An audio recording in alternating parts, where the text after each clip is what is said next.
I don't know why. For me, as someone who's being introduced to opera, um, well, recently in the past few years, it always seems like that's something over there. It's something that is unreachable. You have to be at a certain place or a certain education level to even get to it. And knowing that Julie's just a regular bum like me, it just makes it more accessible. And I really like that. Thanks. Yeah.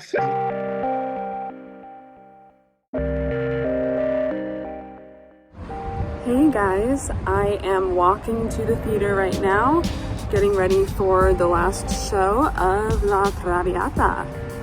And I'm going to take you guys behind the scenes with me again and show you a bit of the theater backstage and getting ready and all that fun stuff. Okay, well, I'll see you guys back there.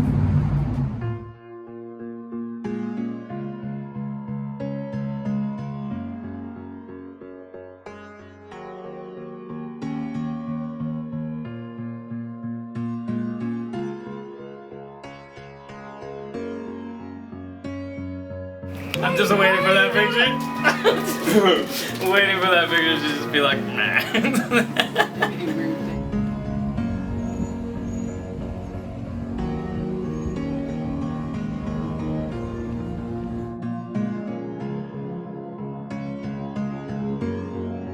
So here So what are we have Ashley. She lasted everything, especially me. Are you recording? Yes. What's up, people? This is a little bit different. This is not going to be one of Jules' explainer videos. We got Jessie Lancaster here, who's another performer in an opera that she was doing. And instead of her just telling you what it is while doing makeup, this time I decided I wanted to talk to him and see what it's like behind the scenes, give you guys an idea of what it's like to see the camaraderie between the actors, the singers. We're going to talk about what to call you guys. Actually, that's a big question I have.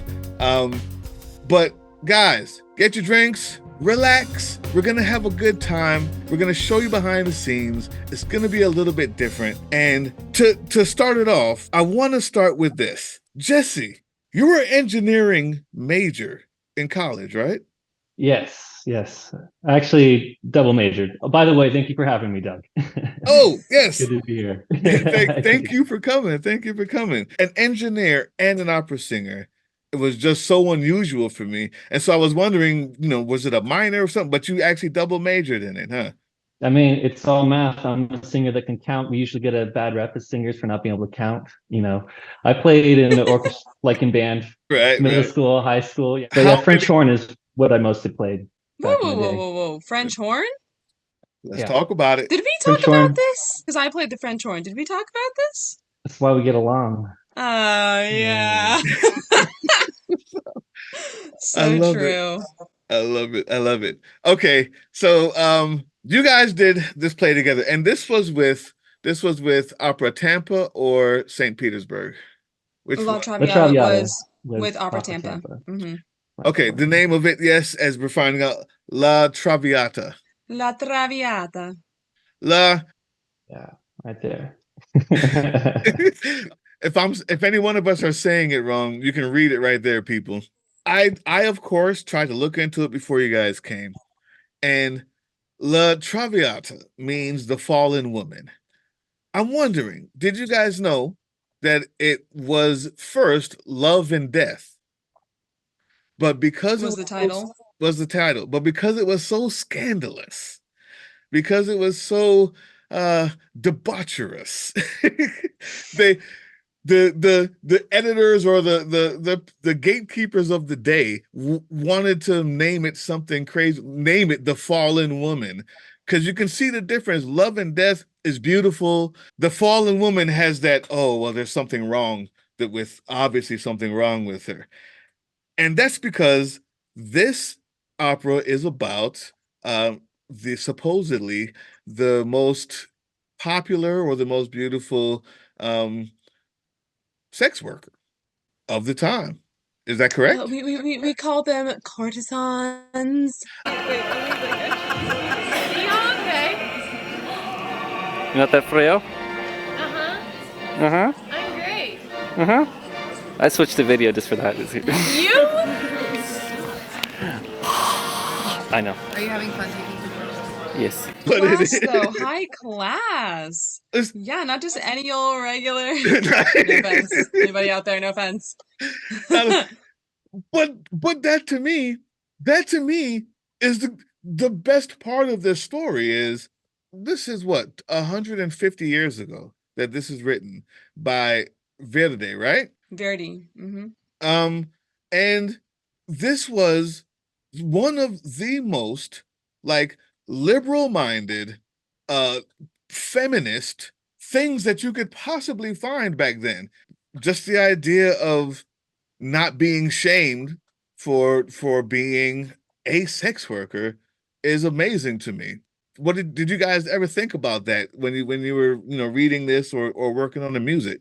I don't know. I guess I like there are some operas where I feel like the main soprano or well, I'll just say the main female character is portrayed as like a seductive kind of like that happens in Carmen and I mean Carmen's not a sex worker but she has her way with men and it's very obvious Yeah. and it's not necessarily the same but it's a same kind of seductive character but I feel with La Traviata with the main character Violetta she didn't seem so scandalous in the way that she was portrayed, in the way that it was like directed with the opera that we did.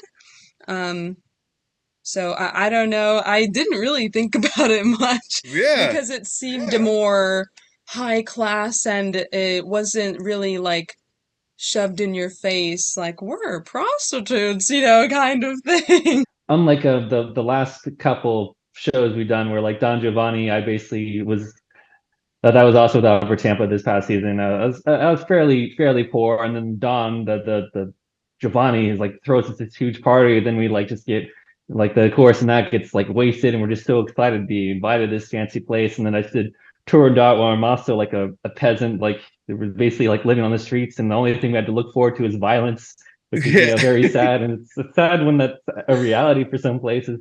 And here it's very different because like we get to play like high class. We're all like wearing like fancy dresses. Julie gets two different dresses. Most of the ladies do in the Traviata.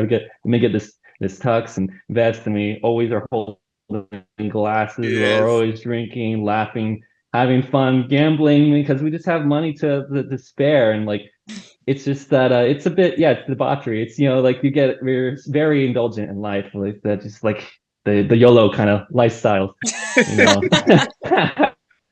Bring that word back again. That's awesome. That is just it's just interesting to me. What choice will you do for the vending machine this evening? What? This is part of the documentary for La Traviata, Julia. Oh. You have many selections. What was the question? What will you choose from this vending machine? You have Fritos, No, Cheetos. They probably wanted- don't want Cheetos in that dress. Of course, I would never eat in my costume. Yes. Yeah. Uh, But once you're out of costume, I really wanted the Doritos because I got those yesterday, but they're out of Doritos. they So ran now out of I'm trying to make a decision. Do I want pretzels? Those are kind of plain. Or I could get the Cheetos, eat them later. But maybe I want the sun chips. You know? So, okay, I think it's kind of... Pretzels are actually a bit... Oh, wait. Look at those. They have famous Amos chocolate chip cookies. Oh. There's just something about those that are really nice. So here's what we do. You turn around. You have to turn around. Pick a letter A through F. No, Yep. Pick a letter A through F. Which one are the famous Amos? Pick a letter Okay. A through F. A. Okay. And pick a number 3, 4. Wait, 3, 5, or 8. 3. There you go. Famous. Yay. I want to get into the story. Let's go through the opera real quick. Let's give the story. Let's give the synopsis. You guys can go back and forth. Starting with scene 1, which is the big party, I believe. I'll let you start, Jesse Julia, while he just brushes took out up on his program. reading. Look, he's going to the program now. He's going to read the synopsis for us. All right, give me the story. A Wagner-esque overture. The story opens with siblings Hansel and Gretel growing bored and restless. Oh, sorry. That's That Hansel was and another Gretel. show. Wrong one. The wrong part. Oh my Let's gosh. Traviata. All right, yeah. Come on, I want to hear it. Give me something. That first scene. Give me Act 1, because that is where we learn about all the characters and this party that you're talking about. Okay, so Act 1 opens up. We're at a party. We're laughing. We're having champagne. We're having a good time. You see, like, Violetta with her friends Flora and who comes in out there on first. Violetta, Flora, the doctor is there. These are like the main characters and side secondary characters. And Violetta, Violetta is talking to the star Violetta of the show. Is the main soprano. She's the diva, the main star. And then Flora and the Marquis are 2 other, secondary characters, and they're talking to Violetta about. They kind of will mention things like, I can't remember the specific line, but it's like, you have to, enjoy life, have a good time, and just talking about, YOLO. YOLO. I'm loving the YOLO. Life is a party, basically, like, just have fun. Right. Violetta is coming off of something of a sabbatical, right? From her normal work, as we know what it is, but she was sick. Is party especially for her? Do we know? Well, I think she is throwing the party. Like, She's it's her throwing the party, party. and she's invited people, and Yeah, you're we're like feeling her friends. But you feel like, excited to be there because her parties are like the best. She's it. She is the it girl. And you guys were in the and chorus. She acts sick. We've seen her sick before too. And the thing we're like, oh no, again, ancora. And they're like, then we just leave. But Alfredo cares more. So right, because we're friends, but I don't really know if we would actually be there for her in her time of need. You guys are friends because she throws sick parties. And as she gets sick, you turn around and leave, right? Well, she invites us to go dancing. She try says, to be interested, and then she tells us Yeah. she's okay, so we're like, okay, she's okay. All right, tell me about that's exactly. Tell me about the suitor, Alfredo. So Alfredo, not the pasta, is the guy he's in love with her, and even though she has a different patron. That's whose house they're throwing this party at, right?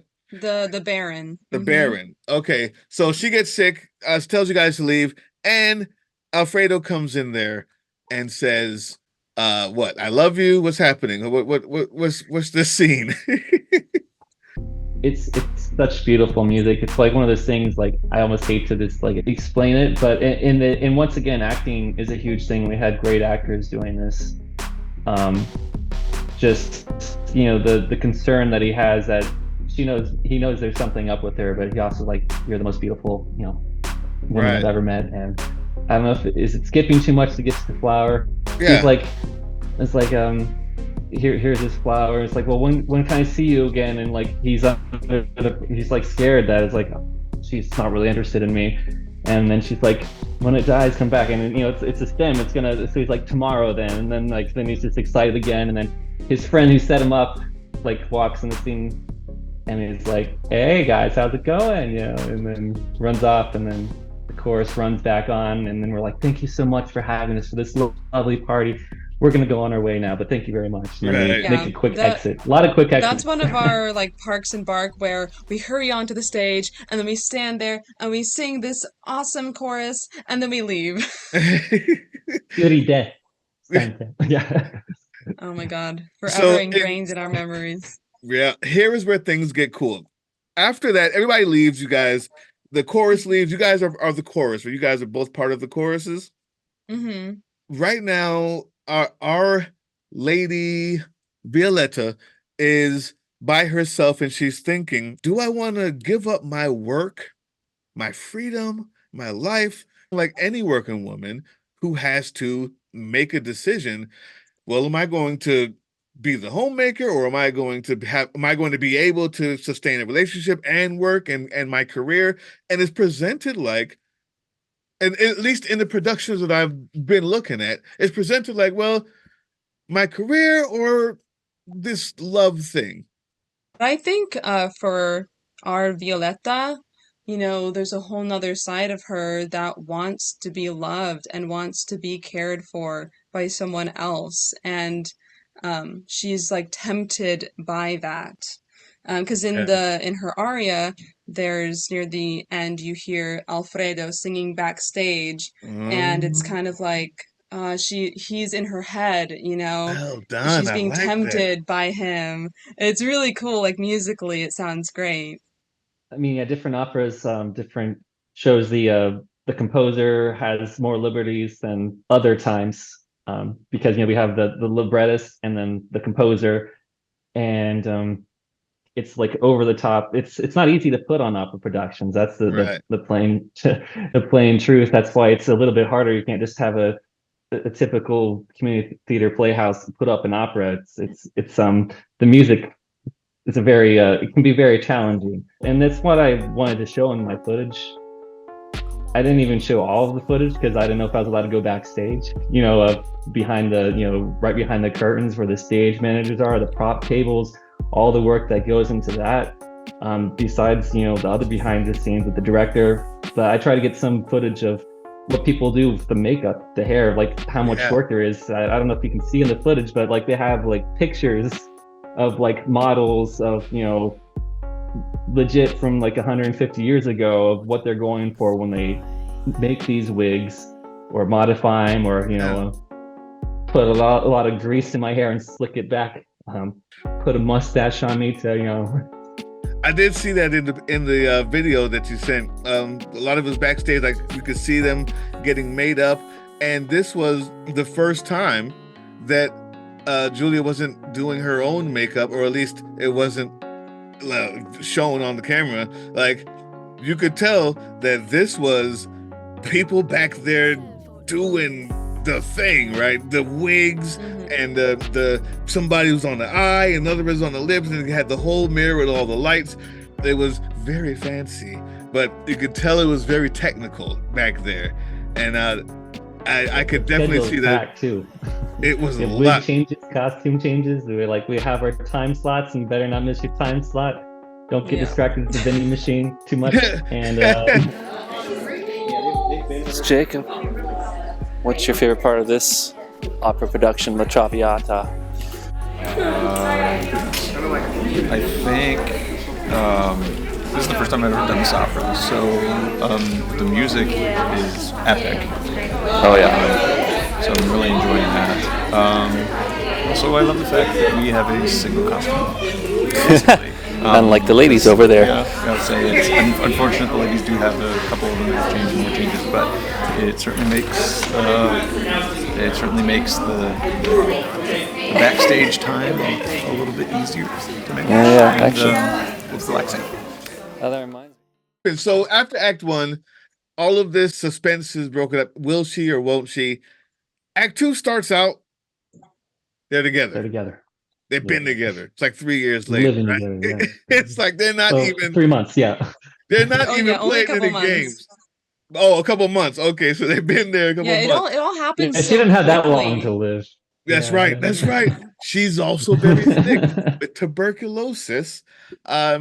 Okay, guys, tell the story. Tell the rest of it, and I'll ask all my questions afterwards. Well, That's when things like started to go in the down. beginning, I guess in the beginning of Act 2, like they're together, and I mean they're having a great time together. They're really like they've gone to the countryside. They're not even in the city anymore. They've gone away from that lifestyle. They're just together. But I think, I mean, Violetta has been spending her own like saved up money to support them. I don't even know if Alfredo knows this because he comes from an aristocratic family and He's just always Money been was just provided always for. there. Yeah. Yeah. Honestly, that made me kind of mad. I was like, hello, Alfredo, how do you think you're able to do this? This working woman over here spending her life savings on you. That's how you know she really loves him. Right. But then, yeah, his Alfredo's father comes, Germont, and he comes to tell Violetta to leave his son because it's scandalous and it's not good for their high-class family. And I think he mentions Alfredo's sister is trying to get married. She can't get married if this scandal keeps going on. I see. Okay. But I don't think that they know, Alfredo and his father, I don't think they know that Violetta is sick, though. Because I don't think that she tells them. I don't think Alfredo knows. I think she's been kind of hiding it, just like she's been hiding selling her stuff and supporting them, because he's so blinded by love.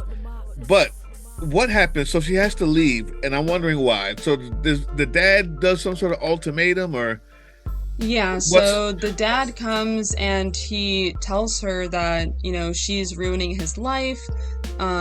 This scandalous behavior is not good for him and it's not good for their family, and please do this for the sake of him and his family, so that you don't like drag him down, basically. And he just ends up convincing her to leave, basically. Okay, and this leads to an amazing aria where Verdi just really shines to me. Like, he shows the frantic nature. She's writing the letter to him she's hoping, I guess, like he's gonna wake up and gonna see a letter like the movies, like, I left, sorry. But Alfredo walks in, sees her writing, and she turns around guilty and is like frantic, like, say you love me, say you love me. And this music that sounds like what the story is. Everything I just said, YouTube. Like, it's just amazing how music can do that. You don't even know the words they're saying, but I understood immediately what was happening in the scene because the music itself spoke the language of guilt, frantic, talking over him, trying to make herself feel better. And I just thought that was absolutely amazing. What's the name of that aria? I'm trying to find it. I can't remember what the name of that is, but I specifically remember that scene because that's exactly how you described it happening in the opera. And they did it so well in this opera that we were in. When she was writing the letter, he comes in and she quickly wraps it up and then turns around and hides it behind her back and all of that stuff. It's really, really well done. And then that tutto tutto, like, tell me you love me, love me, love me, like, me, you know. And in the singing, it really sounds like she's kind of unhinged a little bit. Just because she knows, like, she's gonna lose him. Yeah. Amami Alfredo. Love me, Alfredo. That's what it is. Amami Alfredo. Yeah. Absolutely amazing. If you guys ever get a chance to see this, any pieces of this opera, like we're trying to name out these arias, so at least when you go to YouTube and check it again, type it in and just see if you see what it is that we're talking about. After this, what happens? So then she leaves, and I think Alfredo, or somebody comes and gives Alfredo the letter, and he reads the letter and he's so sad, and then his father is there to comfort him and kind of, you know, Bastard. Take him home. Yeah, seriously. And then we go to Act 3, right? Then we go to Act 3. Well, Scene 2. Oh yeah, God, Scene yeah. 2. Oh Scene 2 is Well, big. these Scene course 2 is members. gigantic. You're It's right. basically Scene 3. Come on, Jesse. Yeah. So the Flora has an invite for another party. I believe that's what it is, right? Yes. And then like they Flora's find that hosting on the the floor. party this time. And they're like, and so the Alfredo sees it, like, oh, this is where she's going to go. And then the father sees it. It's like, you know. And then the chorus members get to shine again. We get some more drink. This time there's a lot of gambling. We get, you know, I don't know if it's high stakes for some of us more than the others, but everybody's rich. It's all good. luscious lifestyle. Yeah. Yeah. Very nice mood lighting we have. It's pretty dark. I'm glad they lightened it up a little. One of the rehearsals was very dark and like we couldn't see anything when we were going upstairs. Anyway, in those big dresses. Yeah, in this so scene, Alfredo gets there first. Yeah, I feel like in this scene, it's a big scene for the chorus women because we have a whole like gypsy song and there's dancing. And then after all that, ooh, party, party, Alfredo comes in and we're like, oh, Alfredo, hey, what are you doing here? Good to see you. And then Flora asks, we where's... that we know the thing. All their friends and we've heard that they've split up, so we're like, oh, he's back. Okay, this is what we he's live still our for. friend, Amici. So then Flora asks, you know, where's Violetta? And he's kind of like, oh, I don't know, non lo so. Okay. And then the chorus and like, ben Jesse Volto. Bravo, you're so cool. Yeah, he's taking this so well. Okay. Yeah, and then the party goes on. We go to play cards. Violetta comes in. Now she's back with the Baron. Because when she came back to this lifestyle, she's like spent most of her money on Alfredo in the countryside. So she needs to go back to someone to support her. So she goes back to the Baron. And then Alfredo sees her and he's like, what the heck? Did you leave me for him? Like, what's going on? You know, he's obviously not happy. And so Alfredo's gambling more than anybody. And he keeps winning. But he's doing really well. He's winning because he's like, I forgot exactly how it's said in the thing, but it's something like the line like, the god I'm unlucky in love, so therefore the gods of love of a broken-hearted man is giving him his due. That's it. Right. So, okay, and this is the part that I saw or I heard about that gets me. So he made all of this money in gambling, and he goes up to her, and I guess he finally found out that she was supporting him this whole time. And so he made all the money and threw it at her. And it says, and he's saying, I'm finally paying back my debt. Paying back my debt, money for a whore. Right? Yeah, it's the most scandalous thing. It's the most offensive thing that he could have done. The whole chorus blows up in his face. Yeah, we just grow right in. We like almost push him off into the orchestra pit because we just rush in around him. Like, how dare you? This is really fun music to sing because it's like intense, it's loud, we're in his face, and like Violetta is just sort of, you know, to the side, and you know that he's done something wrong. Like, no matter what, you never offend a lady like this. Right. It's one of the worst things you could do. Right. And then after that, you know, he does feel kind of bad. He's kind of like, oh, I don't know what came over me. I mean, she did leave him with a note, guys. Like, she didn't leave him alone with a note. His dad and right comes before on this scene.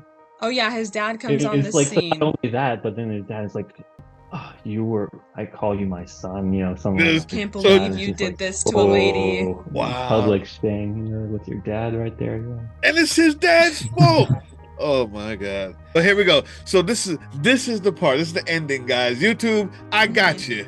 The people in the opera are here. We were off stage for this, okay? But I got you. An extra footage for you. So thank you. I'll take it.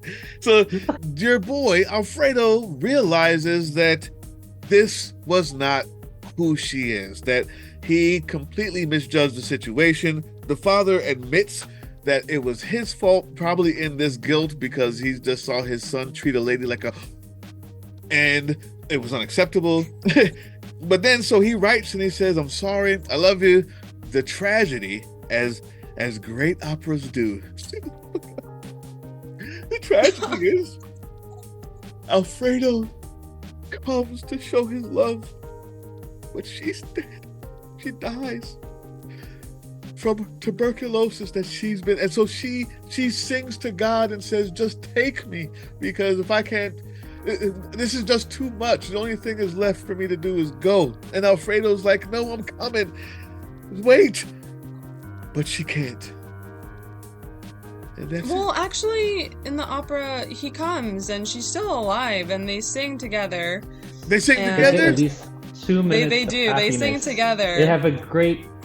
It's very Did very they? sweet. Did I mean, at least they get there, but then it's Yeah, because I mean, they sing and it's, oh, she sounds, I was like, oh, she sounds great. She's alive.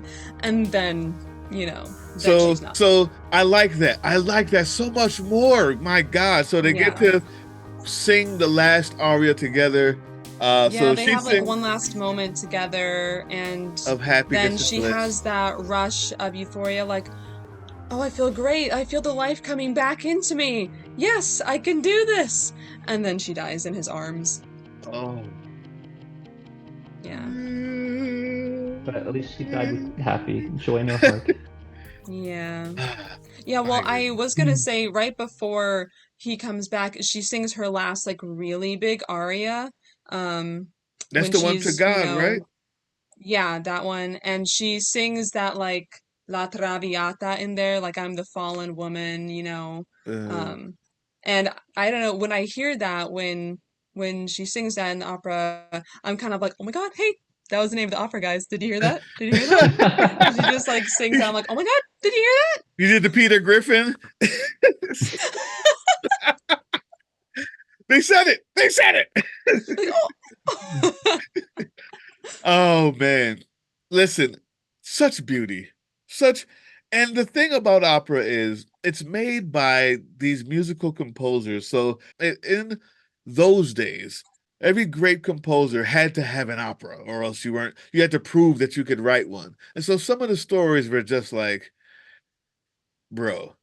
But this is like one of those stories, because it's based on a novel, I think already, maybe is why, and because Yeah. Alexander, you might know a thing I did kind of I'm trying to make it straight to with mirror.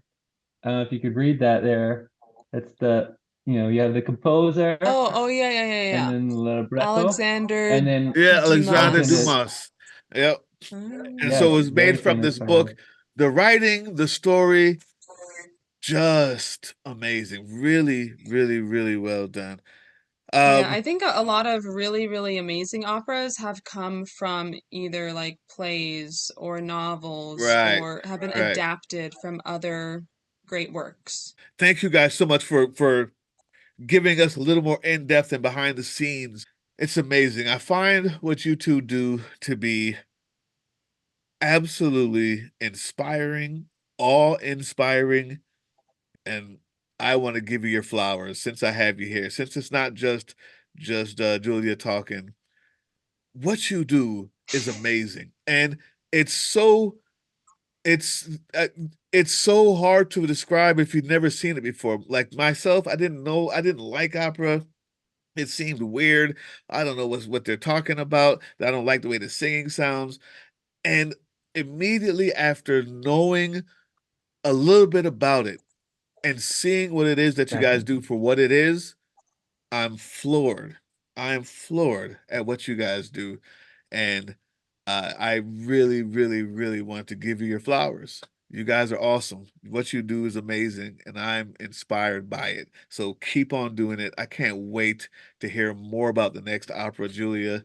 And Jesse, any time you're come on back here, because it's amazing. And I think everybody should know the type of stuff you guys are doing, man. I really appreciate it.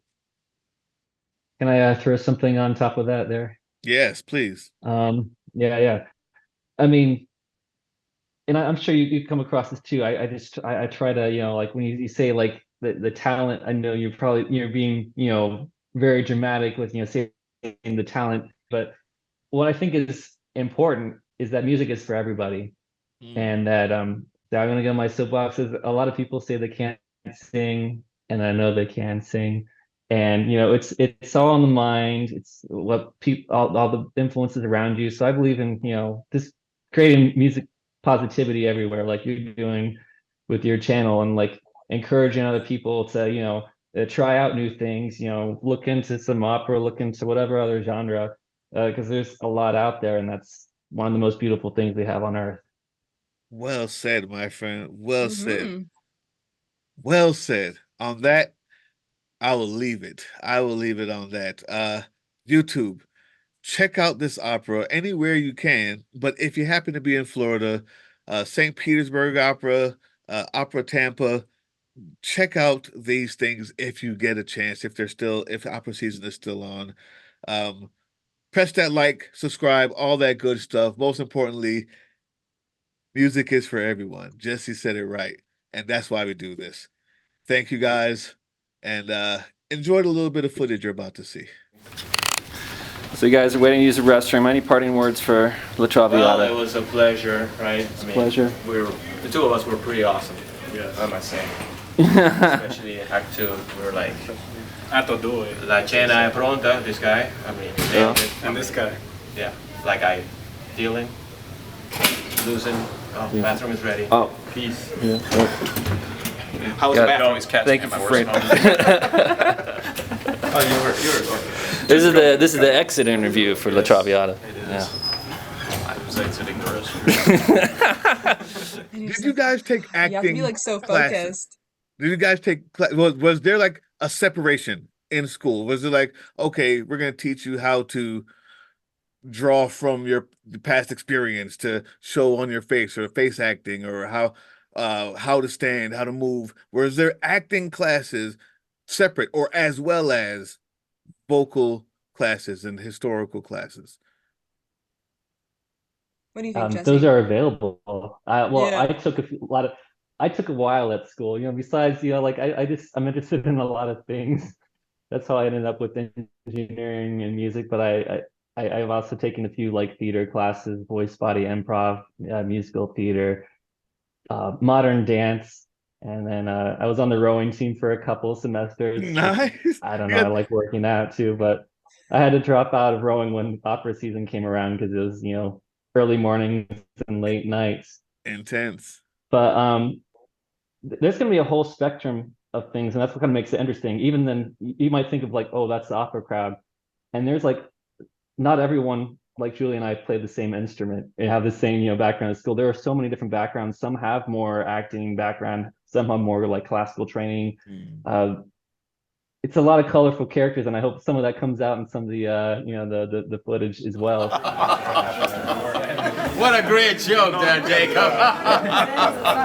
It's great, it's great. This guy's hilarious. Oh, is it really coming that far back? Yeah, man. But, You're living in the future. Look at him go. Gotta get those crazy feet in the photo. Whoa! That is one wild and crazy guy. This is white dancing in the future. Yeah, exactly. Only like 50 years from where we are, in a different country.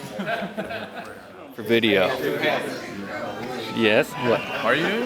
Yeah. Oh. Not official. Different opera. I don't know what I would say. Okay. Wise words. Tampa Opera's awesome. It's a fun organization. It's fantastic. Rock on. Thank you. Yeah.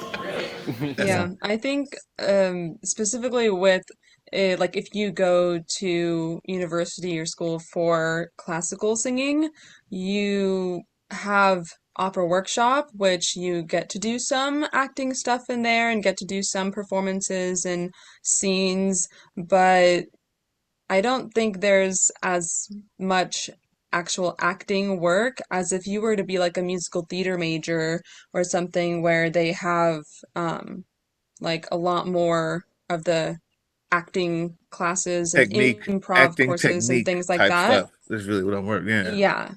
Yeah. In terms of like in school, I feel like I would have liked to take a bit more acting courses or whatever. Maybe I could have gone to the musical theater, like taken an elective. So I took dance theory as an elective.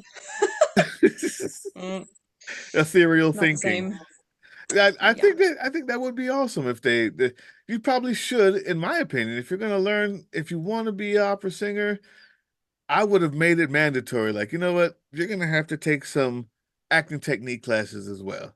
But you did talk about in these scenes, there's a lot of party scenes. Let's go through the